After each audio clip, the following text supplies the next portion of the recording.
I bought a massive coin collection and I'm going through all the loose coins that are not in albums. If you haven't seen parts 1 and 2, check them out. This is part 3. We're on to Jefferson Nickels.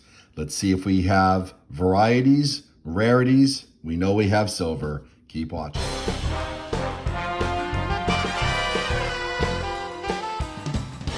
Hey collectors, thanks for watching. I'm the collector of coins, and that's right, as I said in my intro, I've been working through a large collection that I purchased of US coins, and we're working through all the loose coins.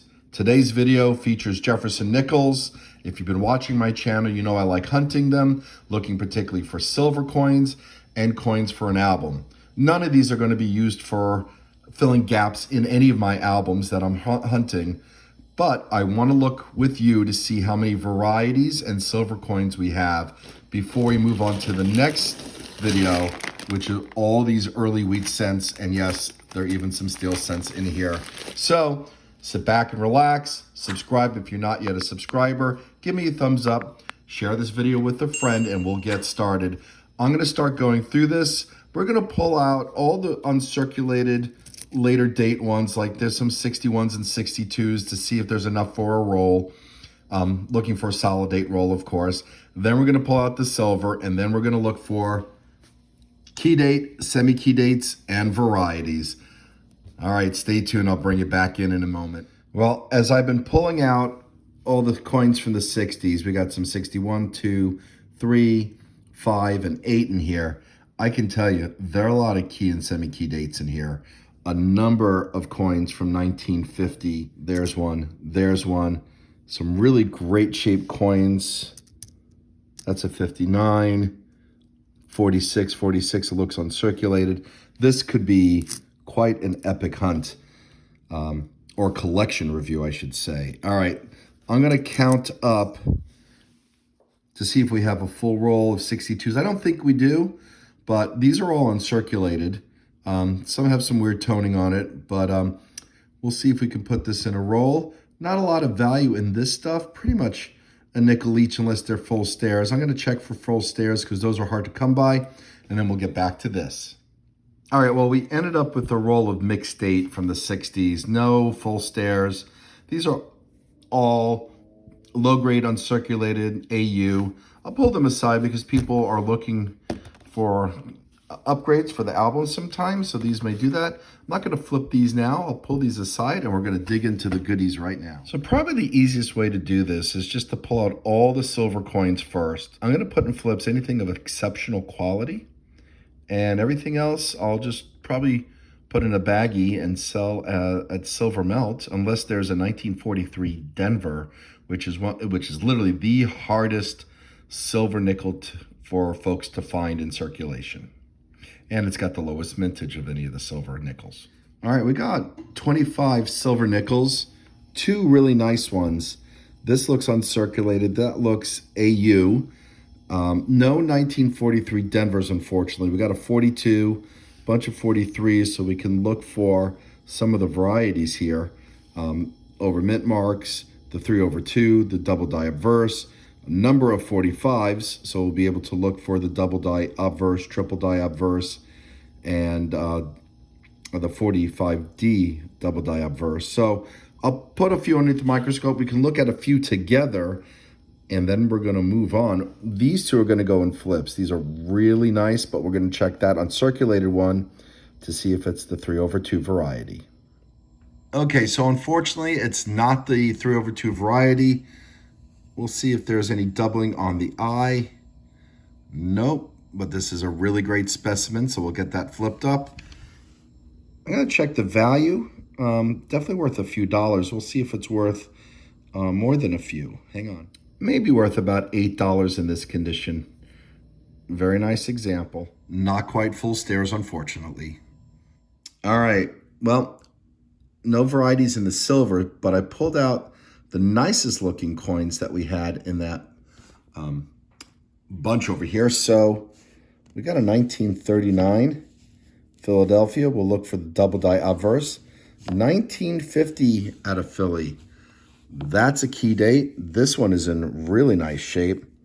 Probably extremely fine. We got a 1948 S semi-key date.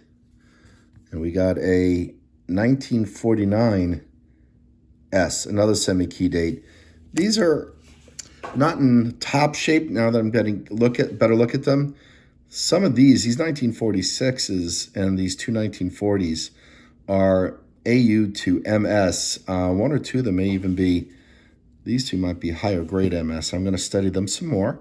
We're going to check this variety together and we'll put these in flips and then we'll get back to this pile. Okay, so no, this is unfortunately not the double die reverse.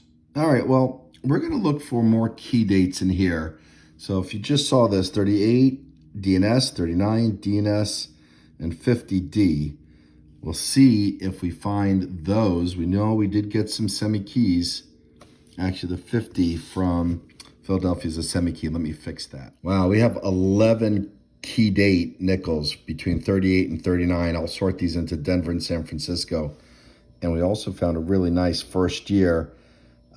This one's from Philadelphia, but it's beautiful. We're going to check for the double die obverse variety. I'll put you in if we have it. Otherwise, I'm going to flip it up and move on to sorting these out so you can take a look at the key dates. All right, we have 3 1938 Denver and 2 from San Francisco. A little bit of damage there, but these are hard to find and they're perfect for someone's collection. We'll get these into flips and look at the 1939 key dates. In this condition, they may be worth $2 a piece to a collector. And all 11 of these 1939s are from San Francisco. All right, well, we got the 2 nicest ones into flips, leaving us with a pile more. And this is a pile of 1950 semi-key dates, not the 50 Denver, which would be the key date. I'm going to double check these just in case I didn't miss a mint mark. I'm pretty sure I didn't, but we'll look. If we do have the key date, I'll bring you in. Otherwise, we're going to keep going and looking for more semi-key and key dates in here. All right, well, we have a few nice examples. These are not semi-key or key date, but they're nicer versions, or at least nicer grades of some San Francisco minted Jeffersons, which sometimes can be hard to find on the East Coast. I believe this is a Black Beauty. I'm going to use some MS-70 to see if I can get rid of the dirt on that, just to confirm. But the coloration looks like it could be, although I've seen them darker than this. Below me are more semi-key Jefferson Nickels. We got 2 1948 San Francisco, 1, 2, 3, 4, 5, 6 1949 San Francisco, and 1, 2, 3, 4, 5, 6 1951 San Francisco. So these are more semi-key dates. I'm going to put 1 or 2 of each of these in a flip for albums. And then in the meantime, I'll bring you back in to see what that one looks like after I get the dirt off using MS-70. All right, well, here's that 1958. And I did get dirt off of it, but we still have that really interesting pattern on it. And it is darker. And as I looked at it under different light, I am pretty convinced this is the 1958 Black Beauty example. And that example, well, it's called Black Beauty because it's improperly annealed. The copper-nickel combination was overheated in the planchets before they struck them, giving this, over time, this bluish-gray, greenish-blue color that kind of has a blackish tinge to it. So this one's worth a few dollars. I'm going to flip that as well, and then we'll do a recap. All right, here's a recap. We got 23 silver nickels. Good. We got a roll of AUMS from the early 60s. We got a roll of key and semi-key date nickels. And we got a bunch additional ones, 38D, S, 39S are key dates, 48S, 49S, 50, 51S are semi-key, and a couple nice examples, including the Black Beauty, and a few more that I pulled out to sell to collectors. All right, well, collectors, thanks for watching. I hope you enjoyed this video. Look out for the next one when we dig into wheat pennies. That may take several episodes as well. I want to wish you happy collecting.